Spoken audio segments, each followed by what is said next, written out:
Guys, welcome to our channel. तो आज हम स्टार्ट करेंगे साइंस का chapter 7 interdependence in living beings, plants and animals. So there are number of things around us like plants, animals, soil, water and human beings. They are all from our surroundings. अब surrounding जिसमें कि हम रहते हैं उसे क्या बोलते हैं? उसे इन्वायरमेंट बोलते हैं। और हम जैसे कि जानते हैं सभी कि हमारे इन्वायरमेंट में both living and non living things, ये दोनों चीज़ें पाई जाती हैं। अब आप लोग पूछेंगे कि लिविंग थिंग्स क्या होती है, तो मैं आपको बता दूं आपकी इन्फॉर्मेशन के लिए कि लिविंग थिंग्स मैं और आप हूँ। लिविंग थिंग्स में पेड़, पौधे, आप, मैं, सभी सांस लेने वाली जीती जागती चीज़ें आती हैं। और नॉन लिविंग थिंग्स में आपके हर घर पे पाया जाने वाला टूथब्रश आता है, और आपकी शू रैक में पड़े हुए आपके जूते, या फिर हर रोज़ आपके स्कूल जाने वाला आपका स्कूल बैग। ये सारी चीज़ें नॉन लिविंग थिंग्स में जिनमें की जान नहीं होती है। अब all the components of the environment are interdependent to each other. Environment differs from place to place. It comprises two components, biotic and abiotic.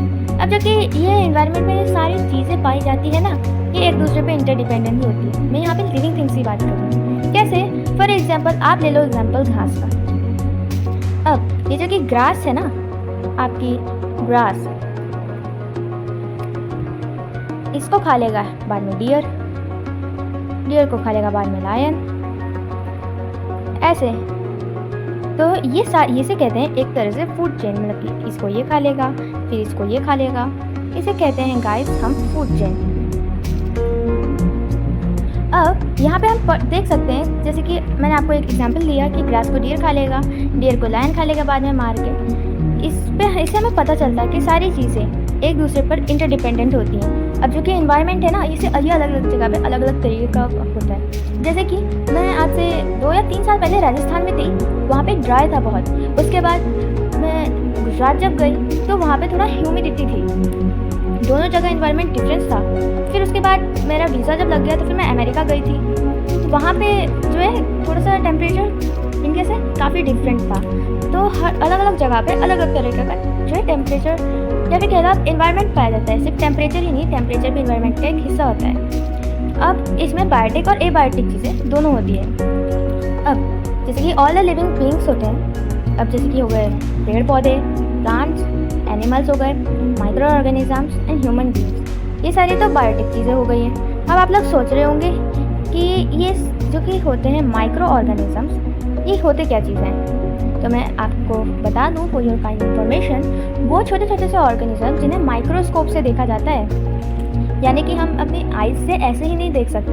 अब ये माइक्रो ऑर्गेनिजम्स हो सकते हैं कि आपके जूते में पड़े हुए सॉक्स में हो, या फिर हो सकता है कि आपके घर पे अगर पोछा ना लगाओ तो वहाँ पे हो, या फिर आप सॉइल ले लो उसमें होंगे ये छोटे छोटे से माइक्रो ऑर्गेनिज्म। अब जितनी भी नॉन लिविंग थिंग्स है ना, जैसे कि हो गए air, soil, water body, sunlight, temperature etcetera, इन्हें कहते हैं abiotic components of the environment. अब आप सोच रहे होंगे ये air, soil, water body, sunlight, temperature, ये भी तो नेचुरल चीज़ें हैं, तो ये एबायोटिक में क्यों आई? लेकिन अब मैं आपको बता दूँ ये नेचुरल चीज़ें तो हैं ही, लेकिन ये जीती जागती चीज़ें नहीं है, इसलिए ये एबायोटिक में आई। अब environment in which the man and other organisms live is called biosphere. वो वाला एनवायरनमेंट जिसमें कि आदमी भी रहता है और बाकी सारी चीज़ें भी रहती हैं, इसको कहते हैं हम बायोस्फीयर। बायोस्फीयर में जो है 2 तरह की चीज़ें रहती हैं, फ्लोरा एंड फाउना। फ्लोरा बोले तो प्लांट्स, फाउना बोले तो एनिमल्स, ठीक है। The organisms living in the environment are dependent on it as well as on each other. This dependence is especially for food. और जैसे कि आप जानते हैं कि हम सबको खाने की तो ज़रूरत पड़ती है। बिना खाना खाए कुछ लोग जो है पढ़ तक नहीं पाते हैं, और कुछ लोग तो अपने पूरे घर को सर पे उठा लेते हैं खाना ना मिले तो इसलिए जो कि इन्वायरमेंट का इंटरडिपेंडेंस रहती है वो खाने के लिए ही रहती है ज़्यादातर। अब ऑल लिविंग बीइंग्स को जो है खाना किस लिए चाहिए होता है? ताकि उसे एनर्जी मिले और वो फंक्शन कर सकें, या फिर सिंपल लैंग्वेज में वो अपना बाकी का काम निपटा सकें। They get this energy from the food they ईट।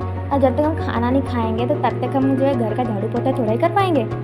अब झाड़ू पोछा चलो एक साइड की बात हो गई, आप पढ़ाई भी थोड़ा ही कर पाएंगे, भूख लगती रही तो। Different organisms get their food differently. Depending on the way the organisms get their food, all living beings are divided into producers, consumers and decomposers. अब जो कि डिफरेंट अलग अलग तरह के ऑर्गेनिजम्स को खाना अलग अलग तरीके से मिलता है। अब आप सोच रहे होंगे, हो सकता है कि शेर को खाना चिप्स के पैकेट में मिल गया हो, जैसे कि हम स्कूल में टिफ़िन में ले जाते हैं। नहीं, हमको जो है खाना प्लांट से मिलता है। प्लांट्स को खाना उन्हें सॉइल से मिलता है, वो खाना अपने आप बनाते हैं। Sunlight, carbon dioxide, water and minerals, ये सब चीज़ें एक प्लांट को अपने लिए खाना बनाने की। Plants as producers. अब प्लांट्स को यहाँ पे प्रोड्यूसर्स क्यों बोला गया? Plants are the only living things that make their food with the help of abiotic, that is non-living things, like sunlight, carbon dioxide and water. They do not depend on other living beings for their food. The food they prepare is not only used by plants, it is also used by other animals. It is because of this reason they are called producers. अब जो कि plants होते हैं वो उनका तो काम सबसे बढ़िया वाला रहता है। उनको सनलाइट चाहिए होती है, कार्बन डाइऑक्साइड चाहिए होता है, वाटर चाहिए होता है और फिर ये अपना खाना बना लेते हैं। इसलिए एबायोटिक चीज़ों से, मैंने बताया था आपको, एबायोटिक चीज़ें नॉन लिविंग थिंग्स होती हैं। अब जो कि खाने बनाने की जो प्रक्रिया होती है इसे फोटोसिंथेसिस कहते हैं। इन्हें जो है दूसरों पे, प्लांट्स को दूसरों पे अपना खाना बनाने के लिए डिपेंड नहीं करना पड़ता है, बल्कि प्लांट्स का जो खाना होता है ये तो खाते ही हैं, बल्कि दूसरे जानवर भी खाते हैं। जैसे कि हिरन देख लीजिए आप, डियर को, या फिर गोट को ले लो आप, काऊ को ले लो, ऑक्स को ले लो।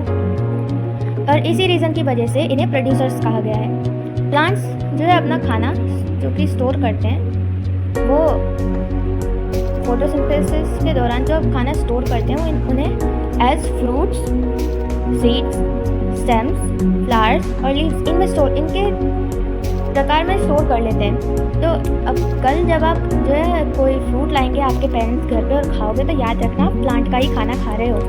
तो vegetables and fruit we use to eat in our day to day life are the various parts of plants. अब जैसे कि आप देख लो, आपके घर पे चाय में अदरक तो डलती होगी, वो एक तरह की जड़ है। गाजर का हलवा तो सभी को, ऑलमोस्ट सभी को पसंद आता है, गाजर भी तो एक तरह की जड़ है।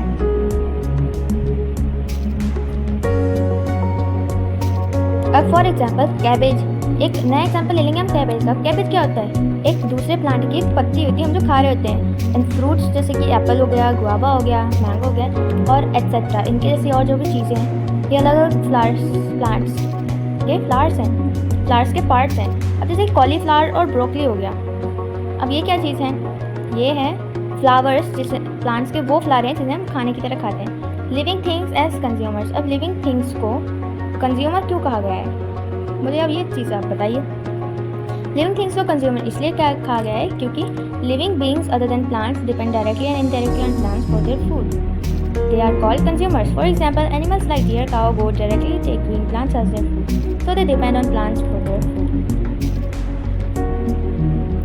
देख सकते हो, और जो कि जितने भी लिविंग बींग्स हैं प्लांट से हटकर, ये या तो डायरेक्टली या फिर इनडायरेक्टली डिपेंड करते हैं प्लांट्स पर अपने खाने के लिए। अब हम इनको कंज्यूमर कहेंगे। अब ले लो आप, जैसे कि एनिमल्स हो गए, जैसे कि डियर या काऊ ले लो आप, गोट ले लो, बफलो ले लो, ऑक्स ले लो, ये जो है डायरेक्टली डिपेंड करते हैं ग्रीन प्लांट्स पे अपने खाने के लिए। डायनासोर भी ले सकते हो आप, जिसे गेंडा कहते हैं। गोट ले लो आप, बकरी, गाय ले लो आप, काऊ। तो ये सारी जो कि हैं डायरेक्टली जो है प्लांट्स पे डिपेंड करती हैं। और अब आप ले लो थोड़े से अलग तरीके के जानवरों को, जैसे कि लायन हो गए, टाइगर हो गया। लायन तो सभी को पसंद होगा ना, लायन, टाइगर हो गया, वुल्फ हो गया। ये इधर ले लो आप वल्चर को, वल्चर हो गया, ये भी तो प्लांट्स पे इनडायरेक्टली डिपेंड करते हैं खाने के लिए। अब ये क्या करते हैं?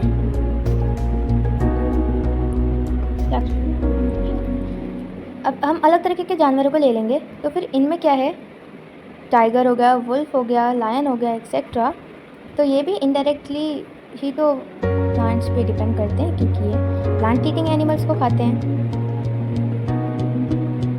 अब लायन तो सबको पसंद होगा, लेकिन क्या आप जानते हैं कि लायन कार्निवोर में आता है। वुल्फ, वल्टर, टाइगर ये भी कार्निवोर्स होते हैं। अब कार्निवोर्स आप लोग पूछेंगे क्या होते हैं? कार्निवोर्स वो होते हैं जो हर्बीवोर्स को खाते हैं। अब हर्बीवोर्स क्या होते हैं? तो मैं बता दूं कि ये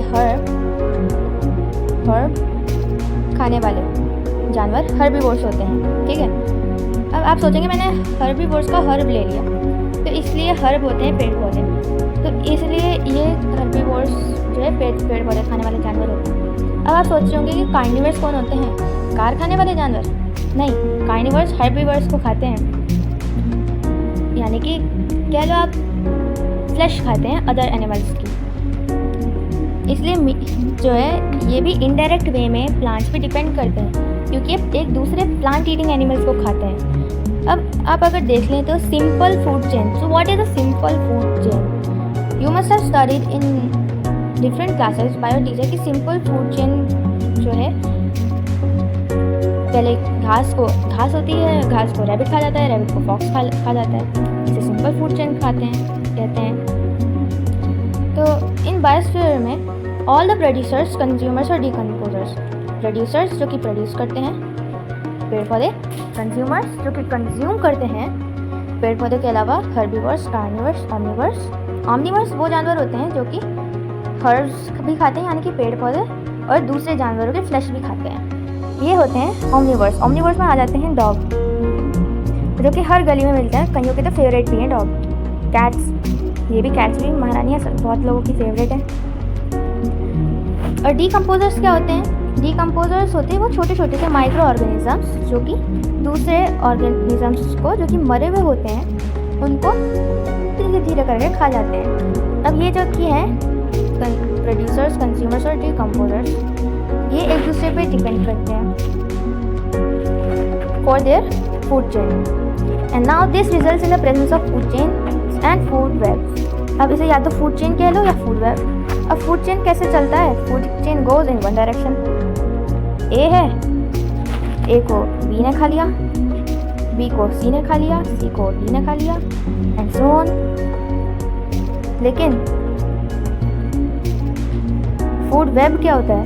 फूड वेब मैं आपको बता दूं, ये ऐसे नहीं चलता है। फूड वेब थोड़ा डिफरेंट होता है। इसमें यू कैन से मकड़ी के जाले की तरह चलता है ये थोड़ा सा। जैसे कि ए है, ए को बी ने भी खाया और सी ने भी खाया, बी को डी ने खा लिया, सी को ई ने खा लिया, ई को डी ने खा लिया, डी को जी खाएगा, वेरेज जी को फाइनली एफ खा लेगा। तो ये होती है फूड वेब। मैंने आपको बताया था कि फूड वेब थोड़ा मकड़ी के जाले जैसा लगता है। फूड चेन और फूड वेब में आप गलती मत करिएगा। फूड चेन को चेन से याद रखना, जैसे कि चेन होता है एक डायरेक्शन में और वेब होता है मकड़ी के जाले की तरह। A food chain shows how each living beings get food and how nutrition and energy are passed from one organism to another. Food chains begin with plant life, producers, and end with animal life, consumers. जैसे कि मैंने आपको बताया कि food chain एक line में ही चलता है, ऐसे बिल्कुल। अब इसमें क्या होता है, ये प्रोड्यूसर से अगर स्टार्ट हुआ है तो हमेशा कंज्यूमर से ख़त्म होगा, यानी कि एनिमल लाइफ कह लो आप इसको।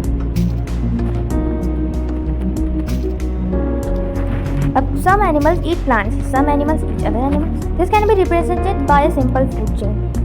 कुछ जानवर तो पेड़ पौधे खा लेते हैं, कुछ जानवर दूसरे जानवरों को खा लेते हैं, तो इसे फूड चेन में जो है रिप्रेजेंट कर सकते हैं। यहाँ पे आप देख सकते हैं, मैंने जैसे कि आपको पहले भी एग्जांपल दिया था कि ग्रास है, ग्रास को कौन खा लेता है? रैबिट खा लेता है। रैबिट को कौन खा लेता है? फॉक्स खा लेता है। इसे कहेंगे हम सिंपल फूड चेन।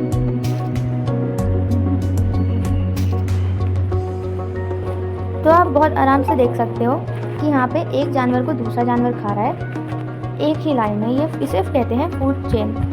आप और भी एग्जांपल देख सकते हो इसके। I will change the colour. जैसे कि ग्रास है, ग्रास को इस बार रैबिट ने खाया, रैबिट को फॉक्स ने खा लिया, फॉक्स को लायन ने खा लिया। इसको हम थोड़ा सा और एक्सटेंड कर सकते हैं चाहे तो। कैसे? ग्रास है, ग्रास को ग्रास होपर ने खा लिया, ग्रास होपर को माउस खा लेगा। भूख लगने पे माउस को स्नेक खा लेगा, स्नेक पकड़ा गया, स्नेक को हॉक खा जाएगा। तो ये सब तरह की मैंने आपको जितने भी बताए हैं 3 एग्जाम्पल्स, इसे कहते हैं हम फूड चेन। तो आप सबने देखा होगा फूड चेन कितनी इंटरेस्टिंग होती है। अब क्या होता है यहाँ पे, एक और चीज़ है कि there is actually even more in food chain. After the hog dies, decomposers like fungi turn the remains of the hog into nutrients, which are released into soil. These nutrients, with sun and water, help the grass to grow, and the cycle goes on. There are several food chains existing in different ecosystems. The inner relationship of different food chains form of food web. अब यहाँ पे थोड़ा सा twist आता है, जैसे कि हर story में होता है ना क्लाइमैक्स, वैसे ही यहाँ पे भी एक अच्छा सा सीन आता है कि हमने देखा यहाँ पे ग्रास को किसी और जानवर ने खा लिया, ग्रास को ग्रास होपर खा गया, ग्रास होपर को माउस खा गया, माउस को स्नेक खा गया, स्नेक को हॉक खा गया। अब यहाँ पे एक और चीज़ होती है कि आफ्टर द हॉक डाइज, आपने देखा होगा यहाँ पे हॉक मर गया है तो डीकम्पोजर्स होते हैं, जैसे कि फंगी हो गया। देखा होगा आपके ब्रेड पे कुछ कभी कभी ग्रीन ग्रीन सा नहीं आ जाता है, उसे फंगी कहते हैं। अब वो क्या करते हैं ना, जो कि हॉक है उसके रिमेन्स को न्यूट्रिएंट्स बना देता है, जो कि सॉइल में छोड़ दिए जाते हैं, और ये न्यूट्रिएंट्स क्या करते हैं, सनलाइट से और वाटर से मिलकर क्या करता है, ये प्लांट को बढ़ने में मदद करता है। आपने देखा कितना बढ़िया साइकिल है, पहले तो प्लांट को कोई जानवर खा रहा है, उसके बाद कोई और जानवर खा रहा है, उसके बाद में जब वो लास्ट वाला जानवर मर जाता है उसको वापस जो है फंगाई डिकम्पोज कर देते हैं और न्यूट्रिएंट्स जो है प्लांट के पास वापस चला जाता है। अब जो है अलग अलग तरह की फूड चेन होती हैं जो कि अलग अलग तरह के इकोसिस्टम में पाई जाती है। अब इसको जो इनर रिलेशनशिप होता है ना डिफरेंट फूड चेन का, इन्हें कहते हैं हम food web. Scavengers as decomposers, scavengers को हम डीकम्पोजर्स भी कहते हैं। कैसे? ऑर्गेनिजम्स जो कि डिकम्पोज करते हैं डेड बॉडीज़ को, मरी हुई बॉडीज़ को। देखा यहाँ पे आपने एक डेड बॉडी है, तो वो ऑर्गेनिज्म जो कि डेड बॉडीज़ को डिकम्पोज करते हैं। प्रोड्यूसर्स की भी, यानी कि प्लांट्स,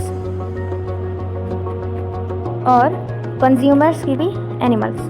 एनिमल्स में सब सारे जानवर आ गए, हर्बीवोर्स, कार्निवोर्स, ओमनिवोर्स। ठीक है, तो फिर इन्हें क्या होता है, डिकम्पोजर्स कहते हैं सिर्फ वो जानवरों को जो कि इन्हें डिकम्पोज करते हैं। अब देखिए छोटे छोटे से टाइनी ऑर्गेनिजम्स होते हैं ना, ये हमारे इन्वायरमेंट को क्लीन करने में हेल्प करते हैं, जैसे कि माइक्रोब्स हो गए, बैक्टीरिया और फंगाई।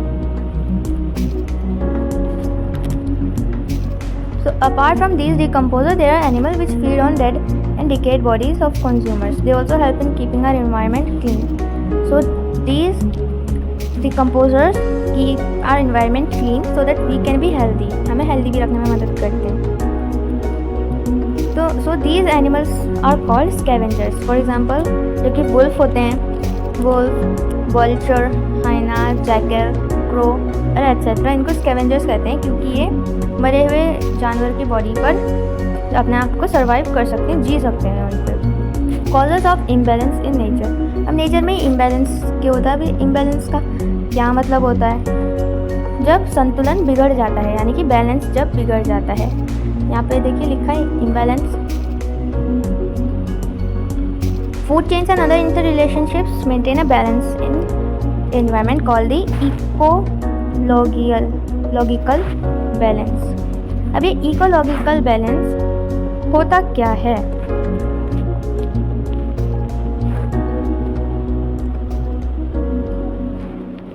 क्या होता है ये? Man is also part of these food chains. Actually ये इकोलॉजिकल जो बैलेंस होता है ना, इस सिस्टम में एनर्जी एक ऑर्गेनिज्म से दूसरे ऑर्गेनिज्म में पास होती है। तो मैन जो है ना, it's also a part of these food chains. However जब मैन डिस्टर्ब करने की कोशिश करें बैलेंस को सिर्फ अपने लिए ही, तो दिस अपसेट्स द एनवायरनमेंट। तो the main cause of is created by humans only. जैसे कि आप जानते हो ह्यूमंस हंटिंग पे जाते हैं, टाइगर की खाल निकाल के ले आए, हिरण के सींग लेकर आ गए, एलिफेंट्स को मार दिया, उनके टस्क से जो है छोटे छोटे से स्टैचूज बना लिए। अब ये चीज़ जो है नेचर को अपसेट करता है। इसलिए आजकल आप न्यूज़ में अगर आप सुनते होगे तो सुना होगा कि आजकल जानवर बहुत निकल रहे हैं अपने जंगलों से। Man is hunting animals for their skins, teeth and meat. Such activities creates great imbalance in nature. For example, आप इस फूड चेन को ही देख सकते हैं, जब जो है बेचारा डियर प्लांट को खा रहा था, इसको टाइगर ने खा लिया। बाद में पीछे से आ जाता है मैन क्या है, टाइगर को मार डालता है, सिर्फ इसलिए क्योंकि उसे टाइगर की स्किन चाहिए होती है, क्योंकि टाइगर की स्किन महंगी भी होती है। मैन को भी तो थोड़ा सा अपने लिए स्टाइल मारना है। Now this food chain maintains a balance in the environment. If due to hunting all the tigers are removed from the food chain, देखो अब आपको ये चीज़ सुनकर तो बहुत बुरा लग रहा होगा कि प्लांट्स को बेचारा डियर तो आराम से खा रहा था, टाइगर को क्या ज़रूरत थी खाने की। तो मैं अगर आपको बता दूँ कि अगर दुनिया में प्लांट्स नहीं होंगे तो ऑक्सीजन नहीं होगी। अब ऑक्सीजन तो ढेरों बची रहेगी, लेकिन हमें खाना ही नहीं मिलेगा तो हम मर जाएंगे। और अगर प्लांट्स हैं और जो है ये एनिमल्स भी हैं, लेकिन सिर्फ कार्निवरस एनिमल्स ही हैं, हर्बीवोरस है ही नहीं। प्लांट्स बहुत ज़्यादा होंगे, कार्निवोरस किस चीज़ को खाएंगे? प्लांट को थोड़ा ही खा पाएंगे कार्निवोरस, वो तो हर्बीवोरस को खाएंगे। अब आप देख लो कि जैसे कि प्लांट्स हैं, हर्बीवोरस भी है, कार्निवोरस नहीं है, तो प्लांट्स बहुत ज़्यादा आ जाएंगे, हर्बीवोरस भी बहुत ज़्यादा बढ़ जाएंगे। हर्बीवोरस को खाना तो है ही, हर्बीवोरस बहुत ज़्यादा देंगे, प्लांट्स की खाने कमी पड़ जाएगी। इसलिए ये पूरी जो कि फूड चेन है ना, ये प्लांट्स की, हर्बीवर्स भी हैं, कार्निवर्स भी हैं, ओमनिवर्स भी हैं, डिकम्पोजर्स भी हैं, ये वो इन्वायरमेंट को बैलेंस्ड रखते हैं, ठीक है। और अगर हंटिंग से सारे टाइगर अगर फूड चेन से हटा दिए जाएंगे तो डियर तो बहुत ज़्यादा हो जाएंगे, तो ये प्लांट्स के नंबर को रिड्यूस कर देंगे, जो कि बिल्कुल अच्छा नहीं होगा बाकी के प्लांट ईटिंग एनिमल्स के। और अगर डियर डिसअपीयर हो जाएंगे तो टाइगर्स को खाना ही मिलेगा, इसलिए ये टाइगर्स कम हो जाएंगे, तो ये जो है डियर्स की पॉपुलेशन बहुत ज़्यादा हो जाएगी, जो कि फिर से बहुत प्लांट्स का रिडक्शन हो जाएगा, जो कि इम्बैलेंस होगा इन्वायरमेंट में। और दूसरे हाथ में देखें तो अगर प्लांट से डिसअपीयर हो जाए, डियर्स तो नहीं सर्वाइव कर पाएंगे, इसलिए टाइगर्स भी सर्वाइव नहीं कर पाएंगे, क्योंकि टाइगर्स तो डियर के ऊपर ही जी पा रहा है अभी। तो ये दिखाता है कि जितने भी लिविंग बींग्स हैं सारे ही इक्वली इम्पोर्टेंट हैं for maintaining balance in the environment. Now you can also see forest fire, अलग अलग जगह पे फॉरेस्ट फायर हो रहा है कि इधर फायर लग गई फॉरेस्ट में, उधर फायर लग गई, ये बहुत गलत चीज़ है। कैसे? आओ मैं आपको बताती हूँ। फॉरेस्ट फायर जो है कभी कभी तो नेचुरल होती है, लेकिन ज़्यादातर इंसान जो है क्या करता है, अब फॉरेस्ट को जला देता है ताकि एग्रीकल्चर एक्टिविटीज़ कर सके उस फॉरेस्ट के उस ज़मीन में। अब जो कि फॉरेस्ट फायर है, अब चाहे इंसान ने लगाई हो या नेचुरली हो, बहुत बड़ा इम्बैलेंस होता है नेचर में, because it result in the loss of home of many animals, and that's why lots of plants and animals they die in the fire, and most of them have already died, and today also अलग अलग जगहों पे fire लग रही है forest में, और इसलिए बहुत ज़्यादा जानवर और पेड़ पौधे मर रहे हैं। Plants help in maintaining level of oxygen the atmosphere, ताकि वो जो है टेम्परेचर अर्थ का कंट्रोल कर सके। लेकिन मेन चीज़ तो ये है कि अगर ऑक्सीजन ही नहीं होगी तो हम लोग सर्वाइव कैसे करेंगे? ये क्वेश्चन उठ जाता है सबसे बड़ा कि ऑक्सीजन ही नहीं होगी तो हम कैसे जिएंगे without oxygen. Forest fire sometimes जो है बहुत ज़्यादा हीट वेव्स की वजह से भी होती है, जो कि नेचुरल होती है, लेकिन जो कि नेचुरल लगती है, लेकिन इंसान इस पीछे का कॉज होता है। ग्लोबल वार्मिंग, जैसे कि आप सब जानते हैं, पढ़ भी रखी होगी, पढ़ी नहीं है तो आप आगे पढ़ेंगे। एयर पोल्यूशन क्रिएट करता है ऐसी सिचुएशन को, क्योंकि आजकल बहुत कार्स चल रही है, व्हीकल्स चल रहे हैं, इसलिए एयर पोल्यूशन ज़्यादा है। एयर पोल्यूशन ज़्यादा है इसलिए ग्लोबल वार्मिंग भी हो रही है। पेड़ पौधे कम है तो उस एयर पोल्यूशन को लेने के लिए, प्योरीफाई करने के लिए कोई भी नहीं है। अब गैसेज हो गई, जैसे कि मीथेन हो गई, कार्बन डाइऑक्साइड हो गई, वाटर हो गई, ये जो एग्जाम्पल्स है, जो है कुछ एग्जाम्पल्स है ग्लोबल वार्मिंग के लिए जो रिस्पॉन्सिबल है। मीथेन, कार्बन डाइऑक्साइड, वाटर, ये कुछ रिस्पॉन्सिबल गैसेज हैं। आप देख सकते हैं कि यहाँ पे कुछ कीवर्ड्स हैं, टर्म्स जो कि यूज नहीं है। Abiotic, all non-living things such as air, water, sunshine, etc. in the environment। Abiotic हो गई Non-living things, biosphere का environment of living organism. Biotic, all living beings including human beings in the environment. Consumers, organisms that consume food made which is made by producers. Decomposers, organisms that recycle the nutrients of dead plants and animals. Ecosystem, living organisms and their surroundings are combinedly called ecosystem. Environment, surroundings around us. Fauna, animal species of biosphere. Flora, plant species of biosphere. Food chain, a sequence showing who eats whom in nature. अब food chain का एक और नया नाम है who Yeats whom. ये natural तरीके से इन producers organisms that produce their own food. So with this our chapter is finished. Thank you and